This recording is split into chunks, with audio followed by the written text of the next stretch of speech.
As you can see, we're going to be graphing log functions today. Let's quickly review what we have talked about throughout the school year. We know that we have this h and the k, so every time we have this function, there's always this dot, and this dot represents or is represented by the coordinates hk, and on a quadratic function, we know that that hk is the vertex. On a cubic function, we know that that hk is our inflection point. And on a rational function, we know that the coordinates of the hk happen to be right where the horizontal and vertical asymptotes cross. And so what these transformations do for us is they allow us to quickly graph functions, transformations of parent functions. And so when we know our parent functions, we can figure out their graphs pretty quickly. We know their shape and we know their behavior.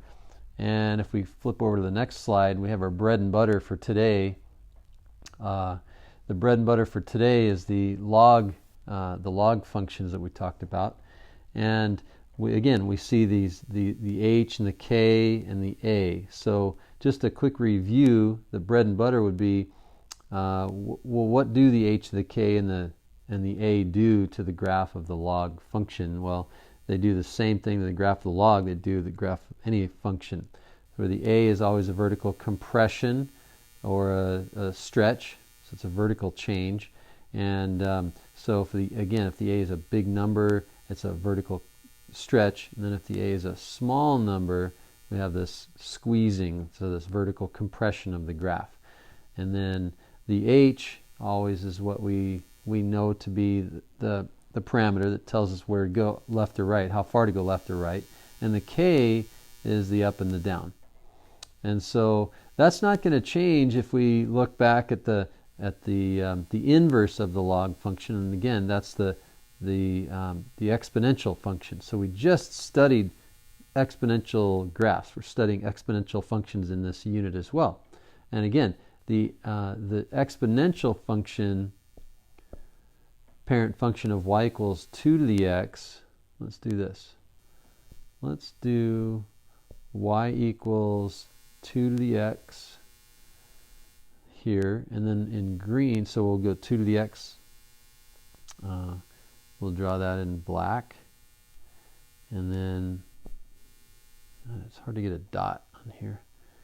So, and then in green, we will draw the graph of y equals 3 to the x. So if you remember, the bigger the base, the closer the graph is to each of the axes. And then if we draw in blue e to the x, so we have e to the x, so that's in between the two, so because e is 2.718. They all have the same key point. They all have the vertical or horizontal asymptote of y equals 0. So those are the exponential graphs, but then the logarithmic graphs, y equals log base 2 of x, that's going to have a vertical asymptote because these are reflections about the line y equals x. And again, the green graph would be y equals log base 3 of x. That's a little closer to each axis, goes through the same key point. And then the blue one would be log base e of x. So that's ln. So we want to write that as ln of x. So that goes right in between those guys and right in between there. So we have the reflection of the graphs, the exponential and the log graphs are reflections of one another, and that line y equals x. Now the key point, 1, 0, and then the vertical asymptote, is x equals 0.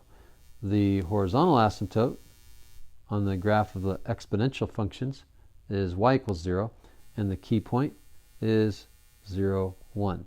So notice, x and y flip-flop, And we have graphs. If you can graph exponentials, you can graph logs. So we'll do some examples in the following videos.